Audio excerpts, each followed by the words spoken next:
America ने Iran को चारों तरफ से घेर लिया है। अब न खार्ग से तेल निकलने देगा, न बंदर अब्बास से जहाज। अमेरिका ने हॉर्मुज में इन 4 इलाकों से ईरान को चोक कर रख दिया। ईरान को चारों तरफ से अमेरिका ने घेर रखा है। पाकिस्तान में अमेरिका ईरान की शांति वार्ता पटरी से उतरते ही डोनाल्ड ट्रंप का पारा चढ़ गया। अब ट्रंप ने सीधी धमकी दे डाली है कि अमेरिका खुद स्ट्रेट ऑफ हॉर्मुज को बंद करेगा। यानी जिस हॉर्मुज को खुलवाने के लिए अब तक वाशिंगटन ईरान पर दबाव बना रहा था, अब उसी लाइफलाइन को खुद जाम करने की बात कह रहा है। ट्रंप का ये दांव सीधे ईरान की अर्थव्यवस्था पर चोट करने वाला, क्योंकि स्ट्रेट ऑफ हॉर्मुज तेहरान के लिए लाइफलाइन जैसा है। यहीं से उसका ज्यादातर तेल दुनिया भर में जाता है। अगर ये रास्ता बंद हुआ तो ईरान की कमाई पर सीधा ताला लग सकता है। ग्लोबल शिपिंग इंडस्ट्री को डर है कि ट्रंप के फैसले से तेल की कीमतें और बढ़ेंगी, क्योंकि अमेरिका उन सभी ईरानी जहाजों पर भी रोक लगाना शुरू कर सकता है जिन्हें अब तक बिना रोक टोक आने दिया जा रहा था। इस बात को लेकर भी चिंता जताई जा रही है कि ईरान से आने वाले कुछ ऐसे जहाज जो हॉर्मुज का इस्तेमाल भी नहीं कर रहे थे, उन्हें भी अमेरिका रोक सकता है। खबरों की माने दोस्तों, तो अगर अमेरिका ईरानी के समंदर में नाकाबंदी शुरू करता है तो ईरान के 4 मेन बंदरगाह पूरी तरीके से प्रभावित हो जाएंगे। उन 4 मेन बंदरगाह को जब आप ग्राफ पर देखेंगे तो उसमें पहला नाम आता है खर्ग या कहें खार्ग द्वीप, दूसरा है जास्क टर्मिनल, तीसरा है बंदर अब्बास और चौथा है बंदर खुमैनी, जो आपकी स्क्रीन पर नजर आ रहा होगा।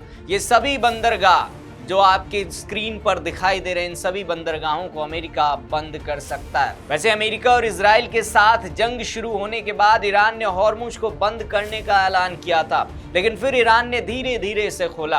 कुछ तेल टैंकर्स को $20 लाख प्रति जहाज, करीब 18 करोड़ रुपए तक के शुल्क के बदले में गुजरने की इजाजत भी दी।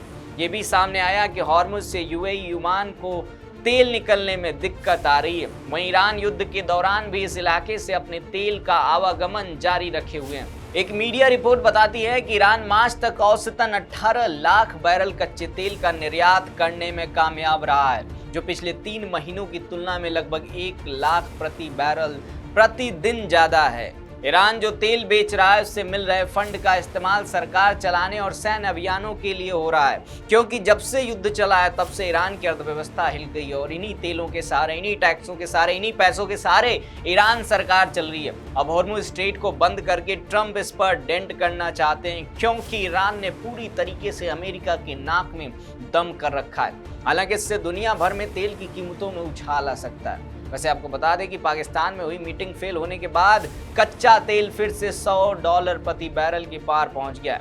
तेल के दाम और ज्यादा हाई पर ना जाएं, इसलिए अमेरिका नौसेना ने ईरानी टैंकरों को इस क्षेत्र से गुजरने पर कोई रोक टोक नहीं लगाई थी, क्योंकि कहीं से भी मार्केट तक पहुंचने वाला कच्चा तेल की कीमतों को कम से कम कुछ हद तक कंट्रोल में रखने में मदद कर सकता है। इसी वजह से मार्च में अमेरिका ने ईरान को उसके उस तेल को बेचने के लिए एक अस्थायी लाइसेंस दिया था, जो टैंकरों में भरकर समुद्र में पहुंच गया था। इस फैसले से बड़ी मात्रा लगभग 140 मिलियन बैरल में कच्चा तेल उपलब्ध हो गया था। 140 मिलियन बैरल, जो यूएस एनर्जी इंफॉर्मेशन एडमिनिस्ट्रेशन के अनुसार पूरी दुनिया की तेल की मांग को लगभग 1.5 दिन तक पूरा करने के लिए काफी था।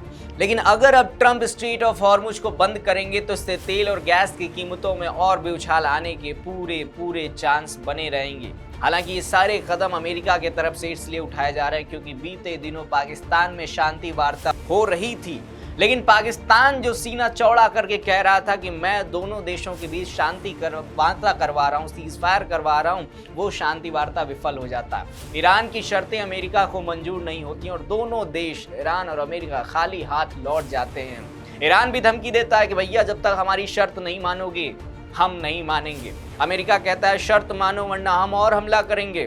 जिसके बाद ट्रंप ने कहा कि अब हमला होगा और हमला ऐसा होगा कि चौतरफा होगा, चारों तरफ से हम तुम पे नाकाबंदी करेंगे, न तेल तुम किसी को दे पाओगे, न तुम्हारे पास पैसे आएंगे, न तुम जंग लड़ पाओगे। तो कुल मिलाकर ट्रंप तेल को रोककर ईरान के जंग वाले खेल को रोकना चाहते हैं, क्योंकि इसी से ईरान की सरकार चलती है। खैर देखना यही है कि आखिर इस ऐलान के बाद ईरान क्या कदम उठाता है। आपको क्या लगता है? अपना जवाब नीचे कमेंट सेक्शन में लिखकर जरूर बताइएगा। आज के लिए इस खबर में इतना ही, मिलते हैं अगली खबर में, तब तक के लिए देखते रहिए राष्ट्रवाणी। नमस्कार।